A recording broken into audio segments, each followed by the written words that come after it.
Hey there, Guitaraholics. Your old pal Wes back with another video. I know this is long overdue. This guitar is not brand spanking new. I've had this a month and a half. And yeah, I know, I didn't show you the unboxing. I did try to recreate that for you, so if that video works, look for it in the shorts. I'm going to try and get that down to a minute. But this is the Gibson Les Paul Modern Lite. And I picked this one up in the gold mist finish, which is quite lovely. Very, very light finish. I'm going to bring this up so hopefully you can see the wood grain in this is just beautiful. And this is a little bit different because the back of the neck and the headstock are all finished in the same beautiful gold mist. The only difference here is there is a much cleaner cap than the raw wood, so there's a bit of a difference there, but that's pretty nitpicky. So this is not my first Les Paul. The first Gibson Les Paul. I had an Epiphone, a 7-string Epiphone. I still have it, actually. Super cool, but my first true Gibson Les Paul was a 2019 Modern.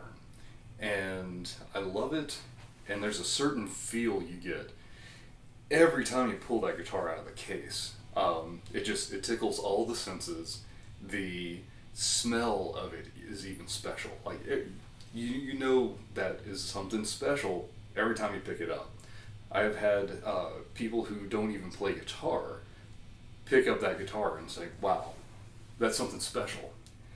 You don't really get that sense with this. I'm not quite sure what it is. I mean, I know that this is stripped down. That's part of the reason this is half the price of a Modern. The Modern Lite doesn't have the maple cap on it. So this is an all mahogany guitar. And, well, save the fretboard, but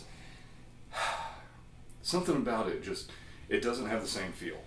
It's that weird intangible thing. So I think on the website, Gibson advertises this as a guitar for new players, young players, maybe intermediate players. I'm sorry, this should not be anybody's first guitar. This is still $1,500.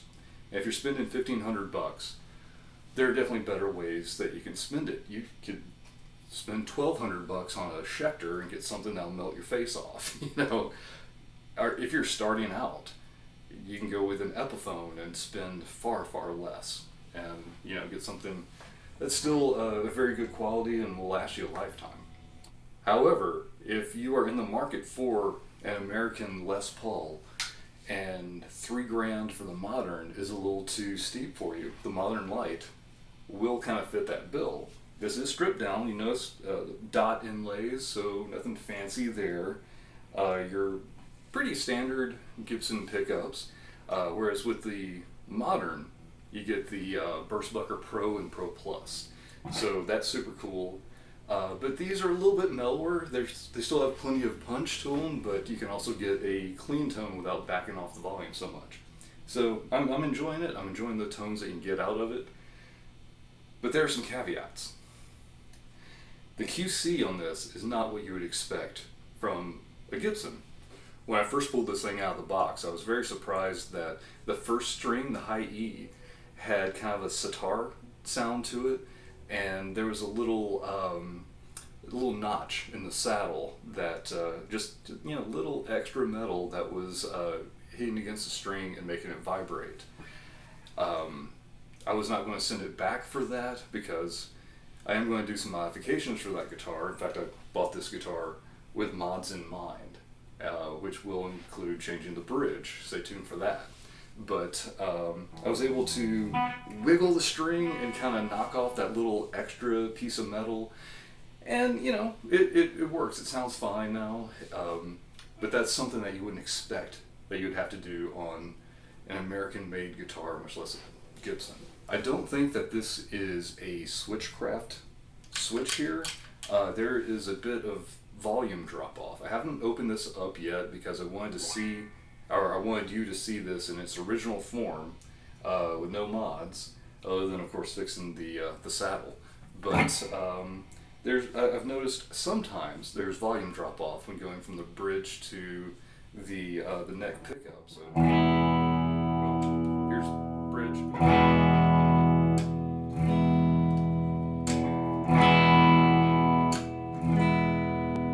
Yeah, so there's quite a difference, but sometimes it's more noticeable than others. Um, and in the middle position, actually.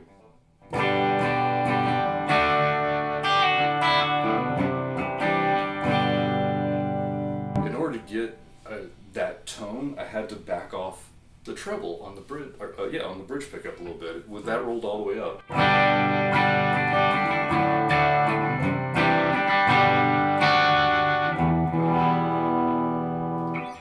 And this is clean tone. I do have my amp set on the lowest wattage setting, so if I kicked it up to its full 20 watts, I'm sure that the cleans would sound a bit cleaner, but you know, I'm trying not to rattle the windows here.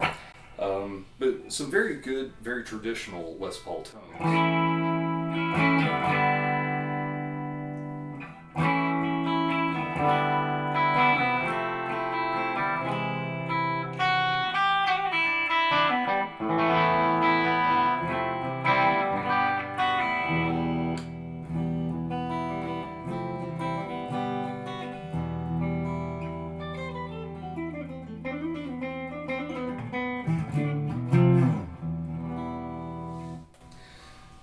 So yeah, it plays very nicely.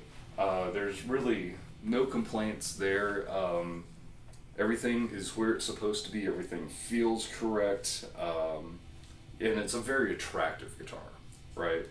I mentioned mods before, so I bought this with the intention of installing a top-mounted Floyd Rose, or FRX.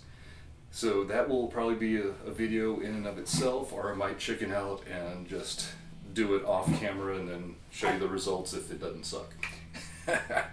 But the only other thing that I'm really going to do is take off this hunk of plastic. I do not really like that piece of plastic just stuck there on the front of such a pretty guitar. And this is a lighter finish, so I'm hoping that it'll wear as I play, and I want to get this out of the way so I can start putting my own marks on. So that's enough of me yapping. Let's hear some tones. So let's see, I'm on the neck pickup. Let's just do a few chords and a little bit of melody stuff with the neck pickup. And everything is dimed.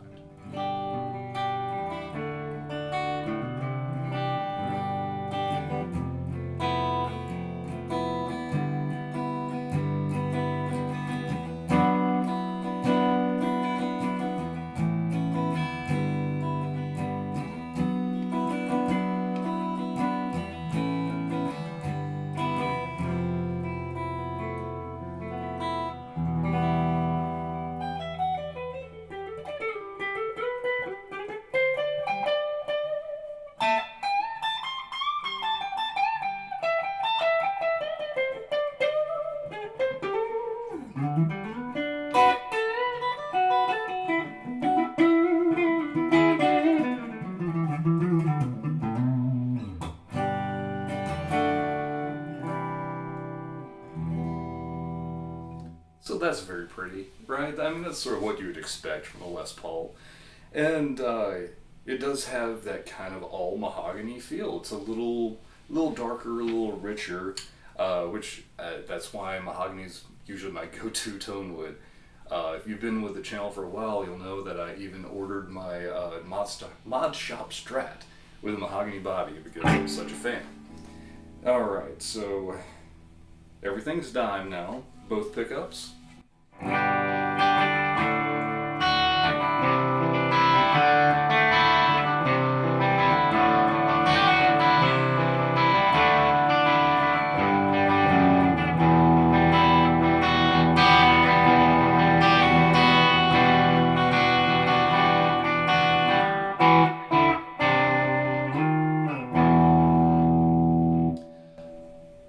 I do not have any drive, it's just these pickups very hot. I'm going to roll off the volume on the bridge a little bit. There we go. And I'm going to roll off a little bit of that treble.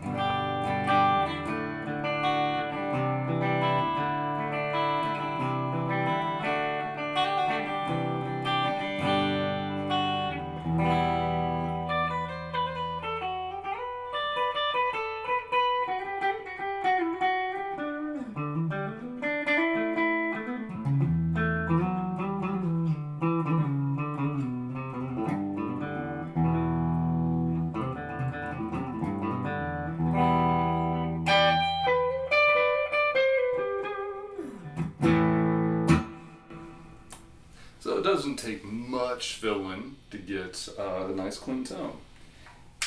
Bridge pickup. So I'm going to leave the volume backed off and the tone backed off just a little bit.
So, yep, there it is. That's clean with the volume rolled all the way up.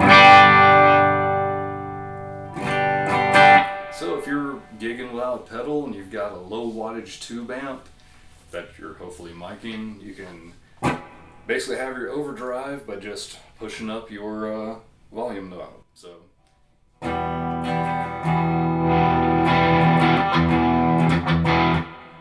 you go.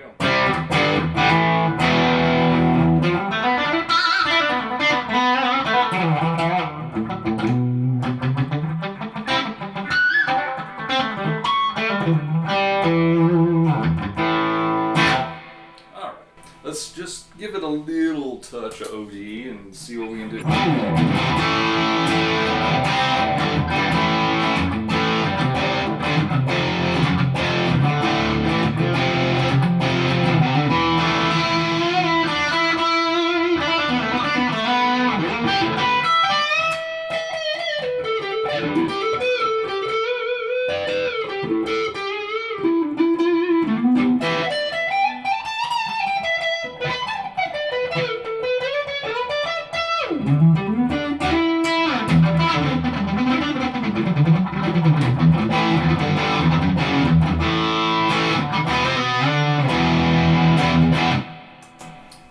Pretty legit, that'll work.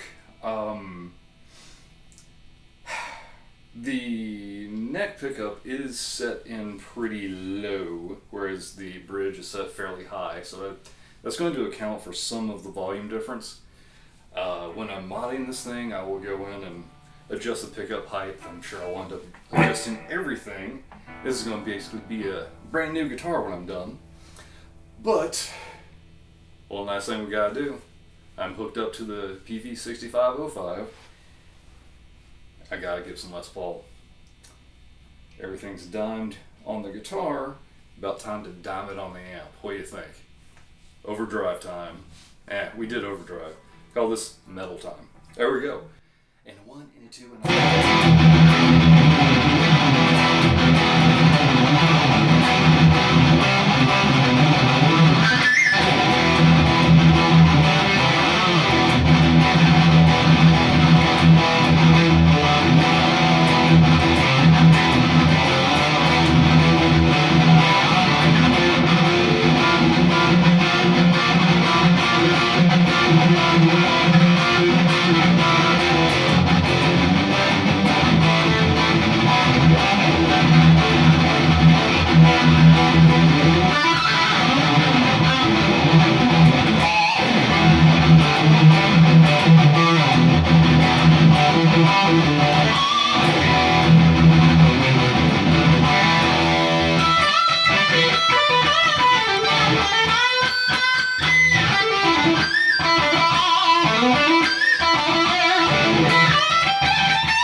I'll let you draw your own conclusions, but I think it sounds pretty darn good.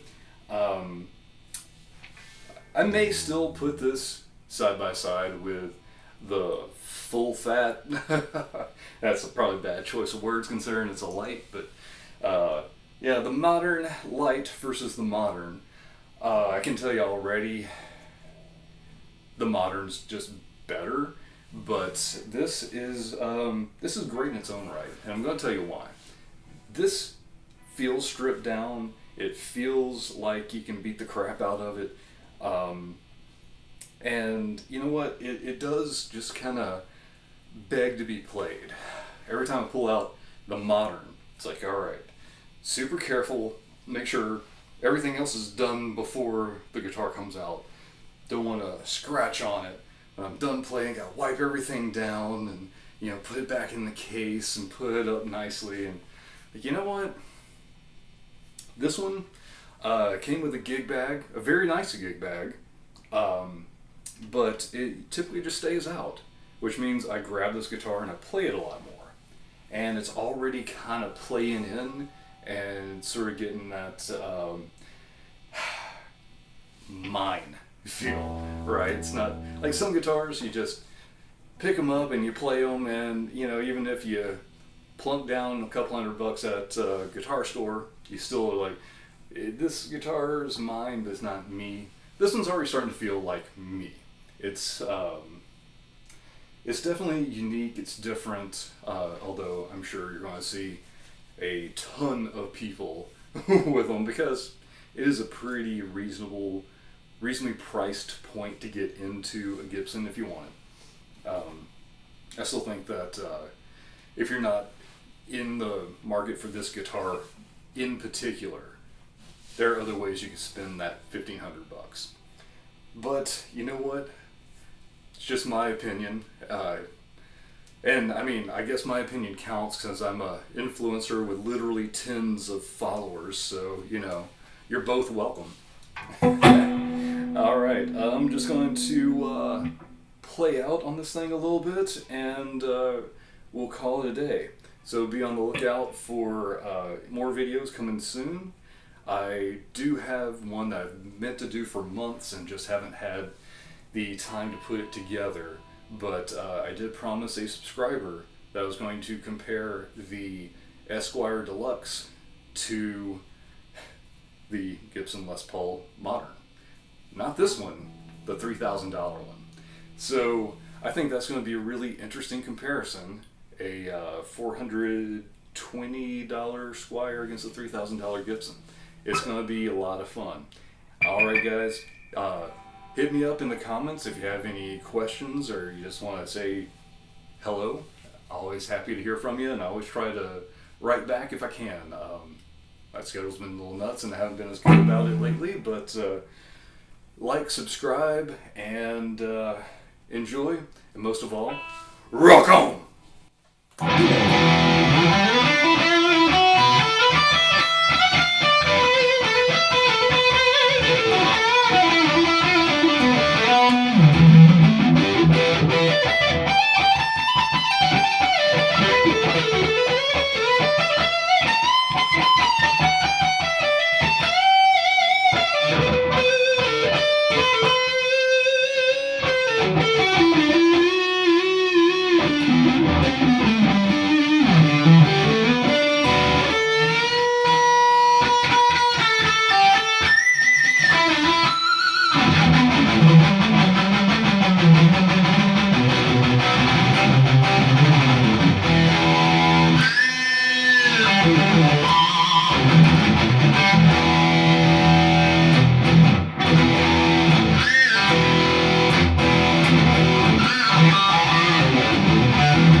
last word on this, it makes you feel like a rock star. Maybe the price point is worth it just for that. Next time, Guitaraholics.